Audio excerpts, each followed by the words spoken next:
잘 오셨습니다.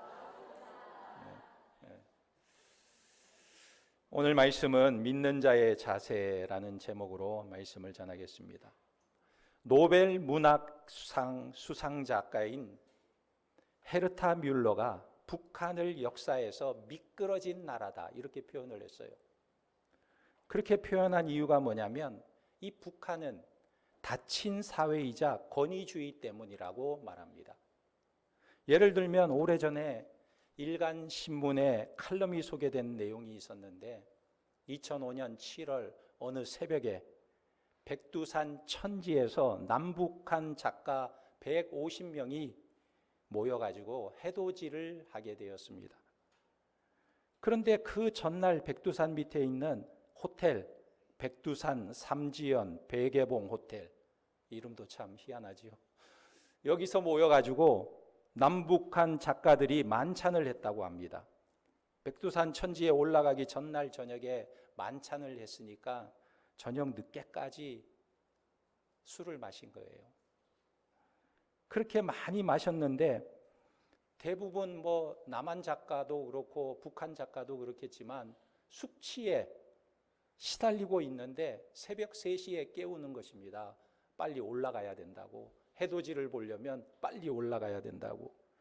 그래서 새벽 3시 반에 버스를 타고 백두산 장군봉을 올라가는데, 그런데 이 버스 속에서 소설가인 황석영 씨가 옆 사람에게 이런 말을 했어요. 피곤해 죽겠는데 굳이 해돋이를 봐야 하냐?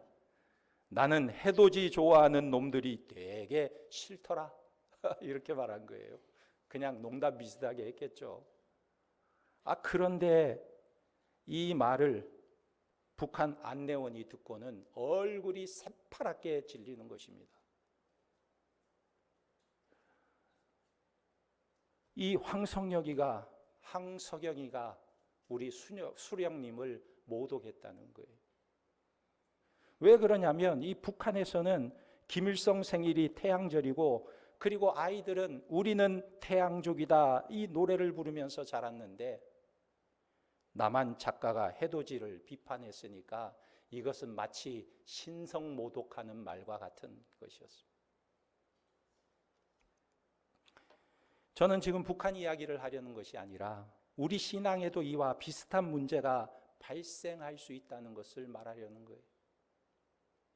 노예에 가면 참 어려운 용어를 많이 씁니다. 제가 아는 목사님이 담임 목사가 된 후에 처음 노예 참석을 했는데, 노예 가서 아무것도 모르고 앉아 있는데 갑자기 회의 중간에 노회장이요, 그 목사의 이름을 부르더래요. 그 노예에는 한 100여 명이 넘게 앉아 있었는데, 아니 어떻게 처음 간 사람의 이름을 부르지? 의아하게 생각했는데 노회장이 하는 말이 이렇게 말하는 것입니다. 아무개 목사를 흠석사찰위원으로 자벽합니다. 이게 무슨 말이지? 여러분 아세요? 무슨 내용인지 알아들으셨어요? 이 목사님이 들어보니까 생전 처음 듣는 말을 하는 것입니다. 도대체 무슨 말인가 생각하다가 노예가 한참 진행되는데 너무 의견들이 많고 너무 발언이 많다 보니까 따분해가지고 이분이 중간에 일찍 집에 왔대요. 그래가지고는 그 들은 말은 있고 궁금해서 찾아보았다고 합니다. 법책을 찾아보니까 헌법책에 이렇게 기록이 되어 있었습니다. 의장은 흠석사찰을 자벽할 수 있다. 도대체 의장이라는 말은 알겠는데 흠석사찰 자벽, 이 말이 무슨 말인가? 찾아보니까 이 흠석이요, 하품 흠자의 자리석자였습니다. 그러니까 자리에서 하품한다는 것이 아니고, 이 하품 흠자에는 이런 뜻이 담겨져 있어요. 부족하다, 모자라다. 그러니까 무슨 말이냐면 자리가 모자라지 않도록 이탈자가 있는지 없는지 감찰을 해서, 사찰을 해서 이것을 보고하라는 거예요. 자리 이탈자를 보고하는 역할을 그 목사님에게 맡겨준 것입니다. 그런데 이분이 도망을 와버렸어요. 여러분 이런 말을 요즘 씁니까? 아마 조선시대나 일제시대 때나 썼을지 모르겠어요. 지금은 전혀 이런 말을 쓰지 않아요. 우리 노회에서도 흠석 사찰 위원 이렇게 하지 않고 결석 사찰 위원을 세우기도 합니다. 그런데 노회에서는 왜 이런 어려운 말을 사용하고 있을까요? 혹시 그렇게 어려운 말을 써야 권위가 세워진다고 생각하는 것은 아닐까? 쉬운 말을 쓰면 좀 수준이 낮아 보이기 때문에 어려운 말을 굳이 사용하는 것은 아닐까? 아니, 자리 빈 곳을 잘 감시해서 자리 이탈하지 않도록 맡는 일을 맡겼다 이렇게 말하면 얼마나 시원해요.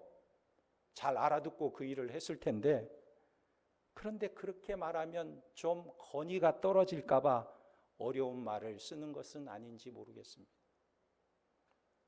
사람들끼리 모이는 곳에서도 권위의 흠이 잡힐까 봐 아주 권위적인 언어를 쓴다면, 그렇다면 별것도 아닌 인간이 어떻게 감히 우주를 창조하신 만왕의 왕 하나님 앞에 아무렇지도 않게 흐트러진 마음이나 자세나 태도를 가지고 설 수가 있겠습니까? 그래서 하나님과 우리의 관계가 어떤 것이냐 하는 문제는 항상 교회 안에 발생하게 되는 거예요. 하나님과의 관계가 규칙과 원칙을 따지는 법적인 관계냐, 하나님께서 기침 한 번만 해도 우리는 깜짝 놀라 엄숙해져야 하는 조심스러운 관계냐, 이런 문제가 생기게 되는데, 오늘 본문에서 바울은요, 그것과 유사한 상반된 이야기를 우리에게 말하고 있다는 거예요. 12절에 보면 바울이 이렇게 말합니다. 우리가 그 안에서 그를 믿음으로 말미암아 담대함과 확신을 가지고 하나님께 나아감을 얻느니라. 이 본문에서 우리가 눈여겨봐야 할 것이 나아감이라는 단어예요. 누구에게 나아가느냐? 하나님께 나아간다라는 말입니다. 이 말은요, 접근하다, 들어가다라는 거예요. 다시 말하면 접근권을 가졌다, 이런 의미인 것입니다. 그러니까 우리는 어떤 존재냐? 하나님께 가까이 나아갈 수 있는 접근권을 가지고 있다. 바로 우리가 그런 자라는 것입니다. 그런데 이것을 구약시대와 비교해 볼 필요가 있습니다. 구약시대에는 오직 하나님께 나아갈 수 있었던 자가 대제사장밖에 없었어요. 이 한 사람만이 지성소에 계신 하나님을 만나고 접근할 수 있도록 허락된 유일한 존재였습니다. 만약에 이것을 어기고 타인이 들어가면 즉사했어요. 죽어요. 그런데 대제사장도 항상 들어가는 것이 아니고 1년에 딱 한 번 정해진 대속죄일만 조건을 가지고 들어갈 수 있었어요. 무슨 조건일까요? 하나님께 들어가려면 속죄제를 드리고 수양으로 번제 제물을 드리고 몸을 물로 씻고 거룩한 옷을 입고 그 다음에 귀와 손과 발가락에 피를 묻히고 그 손으로 양푼 같은 곳에 피를 담아서 들어가야만 비로소 들어갈 수가 있었던 것입니다. 아주 절차가 복잡하죠. 그리고 아무에게나 함부로 개방하지 않았어요. 그런데 이것이 신약에 와서 예수 그리스도께서 십자가에서 자기 몸을 제물로 드린 뒤로부터는 완전히 폐지가 된 것입니다. 왜냐하면 예수님의 몸은 그 어떤 동물로 드리는 제물보다 더 완벽한 제물이었습니다. 인간이 드리는 그 어떤 헌신으로도 비교할 수 없는 완전한 헌신이었던 것입니다. 이것이 바로 속죄제물, 번제물로 드려진 거예요. 그러므로 혹시 신약시대에 누군가가 예수님의 제물 되심 그 완전함의 1%를 빼가지고 99%만 완전하고 1%는 모자라는 것처럼 그 예수님의 제물 위에 무엇인가 자기의 것을 쌓아야 하고 자기의 공로를 얹으려고 주장한다고 한다면, 이런 태도를 가진 사람은 반복음적인 사람이라는 거예요. 반복음적이라는 말은 다른 말로 하면 적이라는 안티 그리스도, 적 그리스도라는 말이에요. 그래서 이것을 기초로 해서 종교개혁자들은 오직 예수, 오직 믿음, 오직 은혜를 외쳤던 것입니다. 오직 하나님의 은혜로 우리는 하나님 앞에 나아갈 수 있게 되었다. 이 가톨릭하고 기독교의 차이가 여기서 나는 거예요. 개신교는 오직 하나님의 은혜, 100% 하나님의 은혜로 하나님께 나아가는 것인데, 가톨릭은 인간의 공로, 인간의 선행, 인간의 행위를 플러스하는 거예요. 플러스. 하나님이 행하신 일에 보태는 거예요.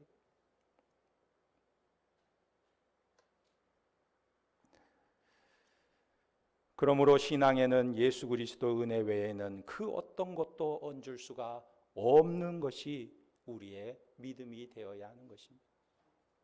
천양이라고 하는 시인이 있는데, 이 시인이 시 하나를 썼어요. 어떤 시냐면 제목이 시인이 되는 길, 시인이 되는 길, 이 제목으로 시를 썼는데 그 내용이 이렇습니다. 새벽 하늘의 견명성같이, 밤에도 자지 않는 새같이, 잘 때에도 눈 뜨고 자는 물고기같이, 몸 안에 얼음 세포를 가진 나무같이, 첫 꽃을 피우려고 25년 기다리는 사막 만년 청풀같이, 1kg의 꿀을 위해 560만 송이의 꽃을 찾아가는 벌같이, 성충이 되려고 25번 허물 벗는 하루살이같이, 얼음구멍을 찾는 돌고래와 같이, 하루에도 70만 번씩 철썩이는 파도같이 제 스스로를 부르며 울어야 한다. 자신이 가장 쓸쓸하고 가난하고 높고 외로울 때 시인이 되는 것이다. 여러분, 시인 될 수 있겠어요? 저는 이 시를 보면서 야, 참 시인은 불쌍한 사람들이다. 너무너무 힘들겠다, 이런 생각이 들었어요. 왜요? 시인이 되는 길이 이렇게 힘들다면 정말 고통스럽고 힘든 길이기 때문에 그렇습니다. 제가 왜 이 시를 소개하냐면, 우리가 예수를 믿는 성도로서의 길, 성도가 된다라는 길은 이렇게 시인이 되는 길처럼, 밤에 자지도 않는 새같이, 잘 때에도 눈을 뜨고 자는 물고기같이, 560만 번을 움직여야 겨우 1kg의 꿀을 얻는 벌같이, 25번의 허물을 벗는, 또 70만 번을 철썩이는 파도같이, 그렇게 해야 드디어 이루어낼 수 있는 그런 고행의 길이고, 그런 피눈물을 흘려야 가는 길이라면 믿음의 길은 너무나 힘들고 험난한 길이라는 거예요. 그런데 성경은 전혀 그렇게 말하고 있지 않습니다. 성경은 그것을 말하지 않아요. 70만 번을 철썩일 필요도 없고, 아니 7번 철썩일 필요도 없대요.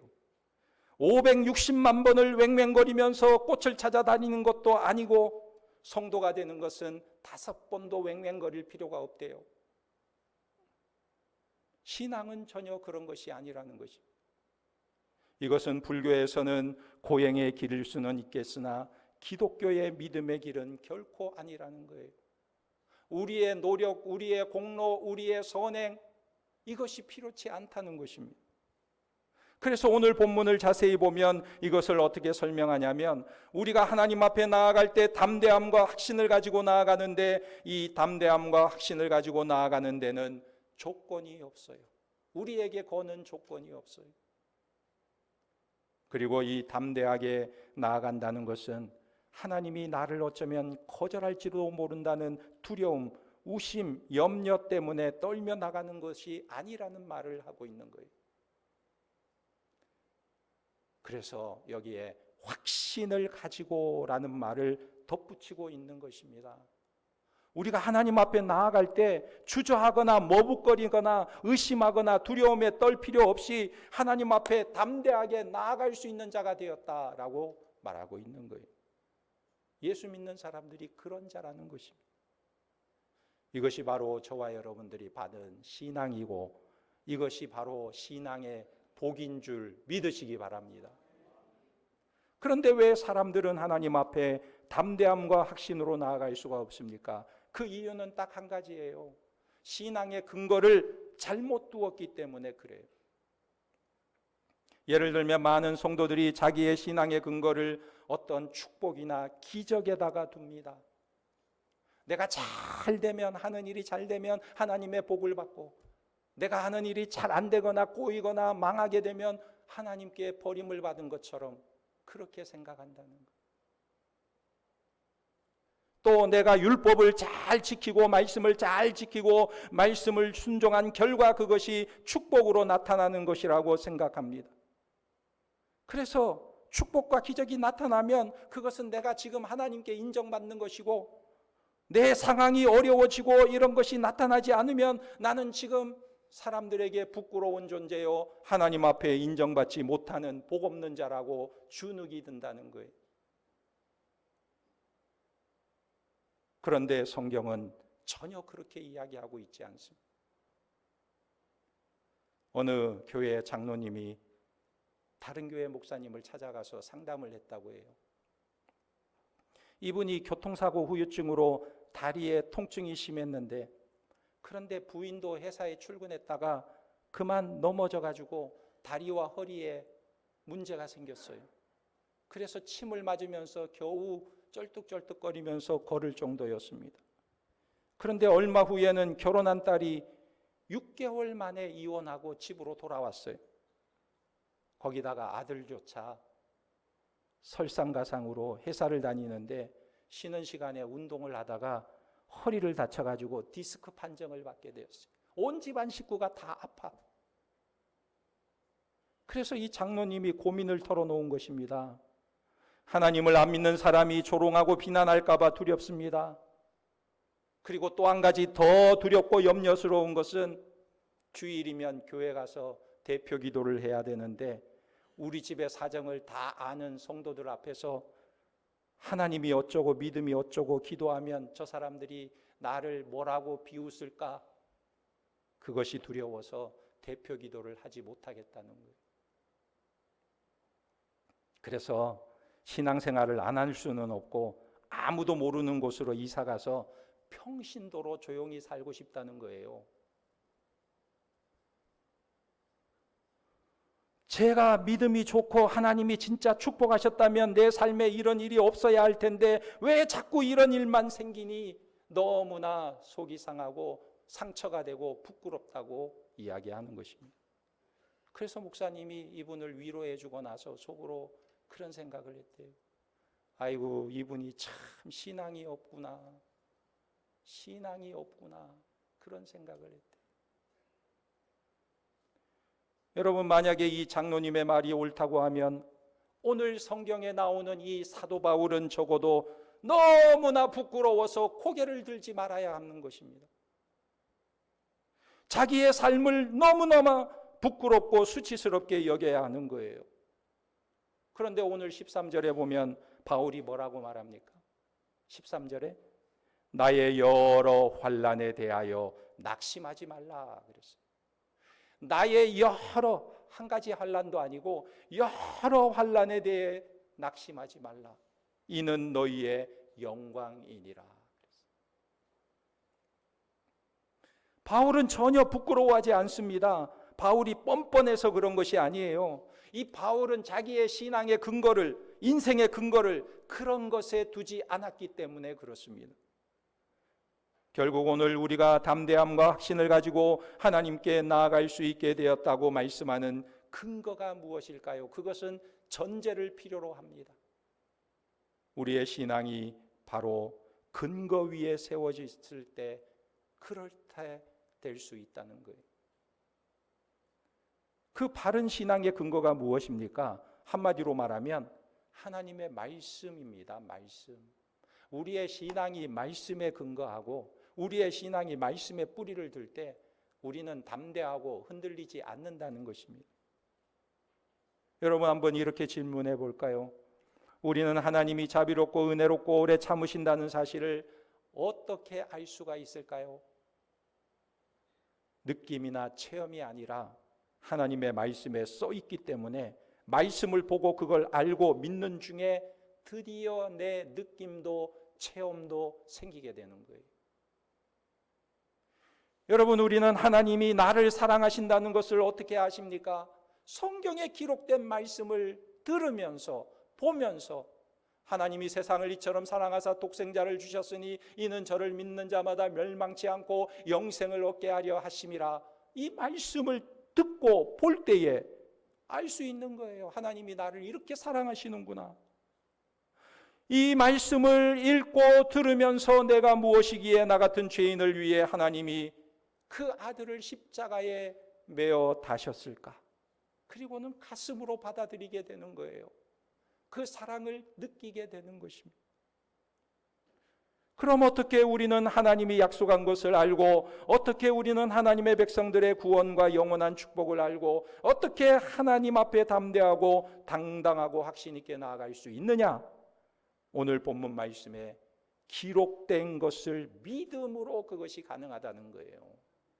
하나님의 말씀을 믿음으로 가능하다는 것입니다. 그래서 로마서 8장에 보면 로마서 8장 31절에 로마서의 교리의 결론을 말하고 있는데 이런 내용입니다. 그런즉 이 일에 대하여 우리가 무슨 말하리요?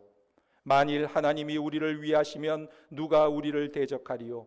자기 아들을 아끼지 아니하시고 우리 모든 사람을 위하여 내주시니가 어찌 그 아들과 함께 모든 것을 우리에게 주시지 아니하겠느냐? 여러분, 이렇게 자기 아들을 우리에게 주신 하나님이 우리를 위하고 계신다면 우리가 무엇이 두렵냐는 거예요. 아들까지 내어주신 분이 내 편이라면 우리가 무엇이 두렵냐는 거예요. 로마서 8장 33절에 누가 능히 하나님께서 택하신 자들을 고발하리요? 의롭다 하신 이는 하나님이시니. 나를 고발할 자가 없대요. 왜? 하나님께서 우리를 의롭게 여기시는데 누가 하나님 앞에 우리를 고발하겠습니까? 34절에 누가 정죄하리요? 죽으실 뿐 아니라 다시 살아나신 이는 그리스도 예수시니 그는 하나님 우편에 계신 자요 우리를 위하여 간구하시는 자시니라. 누가 우리를 그리스도의 사랑에서 끊으리요? 환난이나 공고나 박해나 기근이나 적신이나 위험이나 칼이랴 그랬어요. 누가 우리를 그리스도의 사랑에서 끊어낼 수 있겠느냐? 그런 다음에 37절에 이렇게 이야기합니다. 그러나 이 모든 일에 우리를 사랑하시는 이로 말미암아 우리가 넉넉히 이기느니라. 할렐루야. 여러분, 우리는 대적을 당하지도 않고 고발을 당하지도 않고 정죄를 받지도 않고 그리스도의 사랑에서 끊어지지도 않는 그 이유를 뭐라고 말하냐면 나를 사랑하시고 나를 위하여 자기 아들을 아낌없이 주시고 나를 의롭게 여기시는 그 하나님 때문입니다. 이렇게 고백할 수 있다는 것입니다. 여러분, 이 모든 내용이 어디에 있어요? 성경에 기록되어 있다는 거예요. 그래서 이 성경에 기록된 말씀을 내가 아멘으로 받아 내 가슴에 새기는 것입니다. 그럴 때 우리에게 확신과 담대함이 서는 거예요. 로마서 8장 38절에 내가 확신하노니 사망이나 생명이나 천사들이나 권세자들이나 현재의 일이나 장래의 일이나 능력이나 높음이나 깊음이나 다른 어떤 피조물이라도 우리를 우리 주 그리스도 예수 안에 있는 하나님의 사랑에서 끊을 수 없으리라. 할렐루야. 그러니까 이 담대함과 확신이 어디서 나왔어요?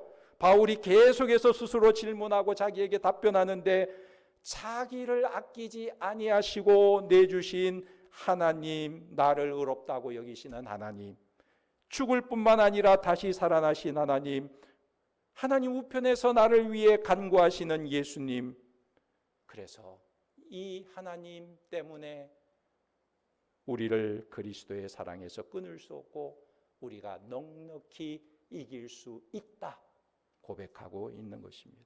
여러분, 그래서요, 기독교인들의 신앙의 결론이 뭔지 아십니까? 예수 믿는 사람들의 결말이 뭔지 아세요? 담대함과 확신입니다. 담대함과 확신. 죽음 앞에서도 담대해요. 두려워하지 않아요. 신자의 삶 자체가 담대함과 확신으로 나아가게 되는 것입니다. 그러므로 이 확신을 부정하는 사람들은 참된 종교개혁의 후예가 아니에요. 내가 뭘 더 해야 되는가? 내가 뭘 더 첨가해야 되는가? 내가 더 고행을 해야 되는가? 내가 더 율법을 잘 지켜야 되는가? 그렇다면 이 성경적인 교리가 보여주는 이 담대함의 신앙의 근거는 과연 무엇일까요? 12절에 보면요, 이 대답의 근거는 딱 한 가지입니다.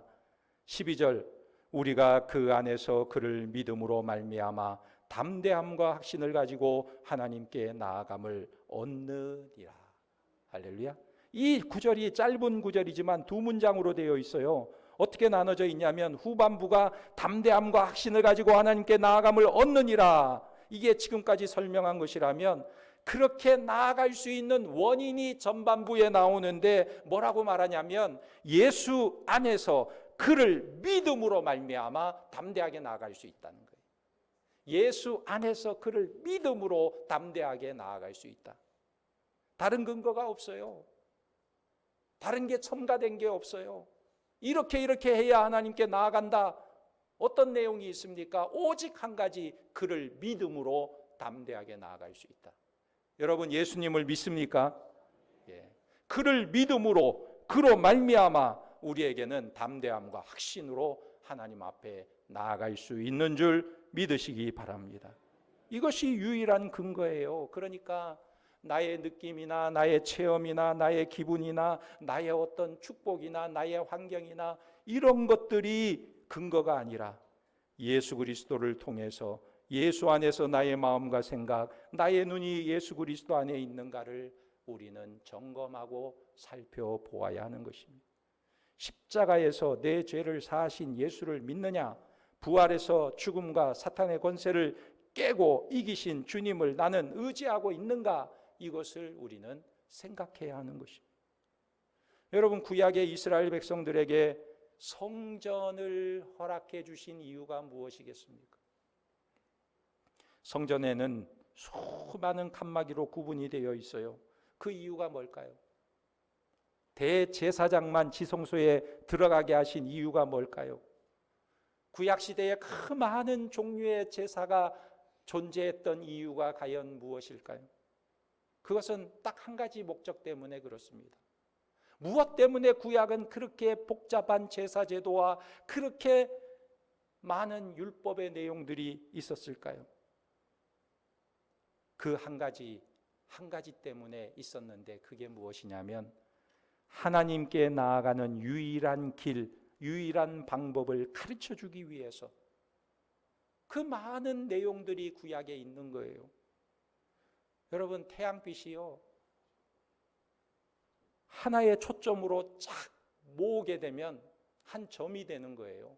볼록 렌즈로 그 빛을 쫙 모아가지고 초점을 맞추면 한 점이 보이는 것이죠. 마찬가지입니다. 구약의 수많은 내용들이 나오지만 이것을 가장 단순하게 예수 그리스도라는 렌즈에 투과시키면 딱 점 하나로 맺혀지는 거예요. 그것이 바로 예수 그리스도라는 것입니다. 이것을 가르쳐 주는 내용이 구약의 내용의 전부예요. 그래서 구약은 다양한 이야기를 하면서 신약의 한 점으로 모으는 것입니다. 왜 다양한 이야기를 하느냐? 한 점이신 예수 안에 이 다양한 포괄적인 내용이 다 담겨 있다는 것을 말하고 싶은 거예요. 그리고 우리는 그 예수님을 모시고 사는 자들입니다.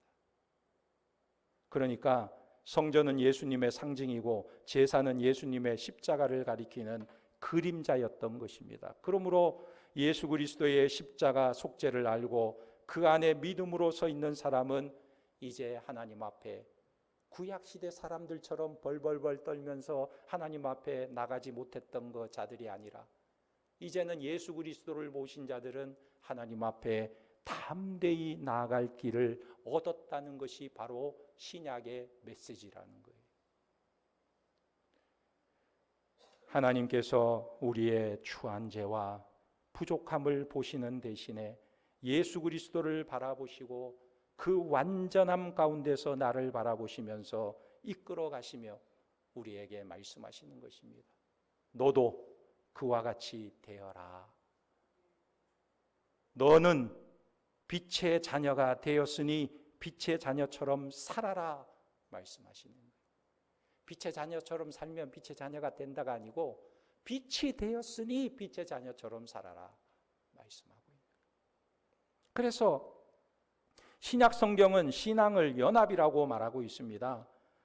예수 그리스도와 연합, 그 한 점에 모아진 그분과 내가 하나 되어지는 것이 바로 신앙이라는 거예요. 그래서 오늘 바울이 강조하고 싶은 것이 무엇이냐면 하나님의 뜻 앞에 이 구약의 모든 것을 모은 점과 같은 예수 그리스도와 내가 연합되어 나를 그분에게 얻는 것이 은혜요 축복이라고 말씀하고 있는 것입니다. 그래서 바울이요, 이 믿음 때문에 자기의 환난을 담대하고 확신 있게 받아들일 뿐만 아니라 13절 말씀에 보면 너희도 그러라 말하고 있는 거예요. 너희도 그러라. 여러분 12절에서 우리가 한 단어를 더 살펴볼 게 있는데 그 단어가 뭐냐면 12절에 보면 담대함이라는 말이 나옵니다. 담대함. 그런데 이 담대함이라는 단어와 아까 나아감이라는 단어를 우리가 한번 주목해 보아야 돼요. 담대함이라는 뜻이 무엇일까? 담대함. 모든 것과 말하다가 합쳐진 단어가 담대함이라는 거예요. 그러니까 무슨 말입니까? 모든 것을 자유롭게 말한다, 그런 말이에요. 담대함이. 모든 것을 자유롭게 말한다. 여러분, 북한 사람들이 모든 것 자유롭게 말할 수 있나요? 북한 사람들이 김정은 앞에 가서 모든 것 자유롭게 말할 수 있나요? 아니요. 동네 사람들 앞에서도 자유롭게 못해요. 가족들 앞에서도 자유롭게 말 못해요. 모든 것을 자유롭게 말할 수가 없어요. 그런데 이 말의 뜻이 담대함이라는 말이 무엇이냐면 그 신분이나 지위가 아무리 높은 사람 앞에서도 자기가 하고 싶은 말을 주저하지 않고 다 말할 수 있는 자유, 이것을 가진 자가 담대한 자라는 거예요. 그런데 우리는 누구 앞에서 담대함을 얻었습니까? 하나님 앞에서, 하나님 앞에 접근권을 얻었을 뿐만 아니라 하나님 앞에 가서 모든 것을 말할 자유가 주어진 것입니다. 이것이 우리에게 주신 신앙의 큰 축복이라는 거예요. 그러므로 이것이 무엇을 강조하고 있냐면 하나님 앞에 담대히 나아가고 그분 앞에 어떤 말이든지 다 할 수 있는 확신과 자격을 가진 이것은 나의 삶의 어떤 행위의 근거로 한 것이 아니라 오직 그를 믿음으로, 그로 말미암아 이것 하나로만 가능하게 되었다는 것을 바울은 말하고 있는 것입니다. 그래서 오늘 1절에서부터 13절까지의 이 문단의 전체의 결론이 바로 이 내용이에요. 우리가 담대함으로 하나님 앞에 나아가는 자들이 되었다. 그래서 바울은 지금 감옥에 갇혀 있으면서도 조금도 낙심하지 않는 거예요. 실망하지 않는 것입니다. 인간은 어떤 자기의 자격으로도 하나님 앞에 나아갈 수 없을 뿐만 아니라 나간다 해도 어떤 말도 꺼리낌 없이 자유롭게 할 자격이 없어요. 그런데 우리에게 그런 자유와 특권이 주어졌다는 것은 예수 그리스도 말고 그분의 십자가와 부활 말고는 그 어떤 것도 우리에게 근거가 될 수 없다는 거예요. 그것을 우리에게 잘 이야기해 주는 구약의 사건이 하나 있는데, 여러분 구약의 내용 중에 에스더의 사건을 아십니까? 페르시아의 왕비였던 에스더. 이 페르시아라는 나라의 왕비는 엄청난 것이죠. 우리나라 조선의 왕비하고는 비교가 되지 않아요. 제국의 왕비이기 때문에. 그런데 이 왕비가요, 자기 남편에게 나아가기 전에 몇 날 며칠을 고민하는 것입니다. 왕에게 나아가기 전에 금식 기도를 하고 고민을 하고 생각해보고 또 생각해보고 그 다음에 나아갈 때를 정하고 나서는 자기 삼촌과 동족들에게 부탁까지 해요. 나를 위해서 기도해 달라고. 내가 죽으면 죽으리라로 각오로 왕에게 나아갈 텐데 나를 위해서 기도해 주세요. 이렇게 부탁을 하고 나아가는 것입니다. 참 이게 이상한 게요. 여러분, 요즘 같으면 이게 가능하겠습니까? 부인이 남편 방에 들어갈 때 일주일 전에부터 고민을 하고 금식 기도를 하고 친구들에게 부탁하고 가족들에게 부탁해서 내가 남편 방에 잘 들어갈 수 있도록 기도해 달라고 이렇게 고민하는 사람이 있어요? 그냥 발로 문을 뻥 차고 그냥 쉽게 들어가죠. 문 잠그고 있으면 문 열어 그러고 들어가죠. 그런데 이 에스더는 남편에게 들어가는데 죽으면 죽으리라 그러고 들어갑니다. 왜 그렇습니까? 그 당시에는 남편 왕 앞에 부인이 함부로 들어갈 수가 없는 거예요.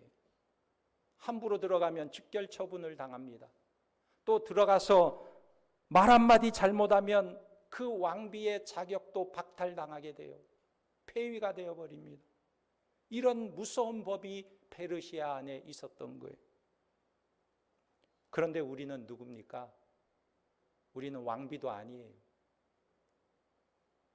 왕비도 아닌 내가 만왕의 왕이신 하나님 앞에 나아갈 때 담대히 나아가서 모든 것을 말할 수 있는 자유와 확신이 주어졌다는 것은 엄청난 축복이고 놀라운 특권이라는 사실을 기드시기 바랍니다.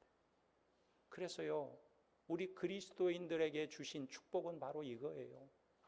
하나님 앞에 나아갈 수 있는 접근권을 하나님께서 주셨다. 담대히 나아갈 수 있도록 하나님께서 허락해 주셨다. 그 이유가 오직 예수님 때문이라는 것입니다. 예수 그리스도 하나님의 아들만이 나에게 그러한 담대함과 확신과 자유를 주실 수 있는 분이라는 거예요. 우리는 그 안에서 그를 믿음으로 여기에 서 있는 것입니다. 그렇다면 우리가 담대함과 확신을 가지고 하나님께서 우리에게 주신 이 자유를 마음껏 누리며 사용하는 자들이 되어야 돼요.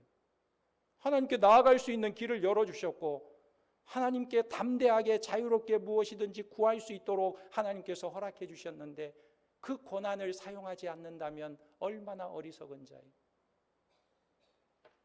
이 확신과 담대함과 자유를 마음껏 누리며 또 그 하나님의 은혜를 증거하는 하나님의 백성들이 다 되시기를 예수님의 이름으로 축원합니다. 아멘. 하나님 아버지 감사합니다. 사도 바울이 자기의 담대함과 자유롭게 하나님께 나아갈 수 있는 자격이 생긴 것은 자기가 쌓은 어떤 공로나 선행이 아니라 오직 예수 그리스도를 믿음으로 이루어진 하나님의 은총이요 축복이라는 고백을 들었습니다. 우리도 이제 세상을 바라보며 또는 우리에게 닥쳐오는 환난이 있을지라도 그 어떤 것 앞에서도 하나님께서 주시는 영광이 그 속에 있음을 바라보게 하시고 하나님 앞에 나아가며 자유롭게 말할 수 있는 그런 자격과 신분을 허락해 주신 예수 그리스도를 바라보고 그 위에 내 신앙을 얹게 하시고 내 인생을 주님과 함께 바라보는 믿음의 사람들이 될 수 있도록 은혜를 허락하여 주시옵소서. 예수님의 이름으로 기도하옵나이다.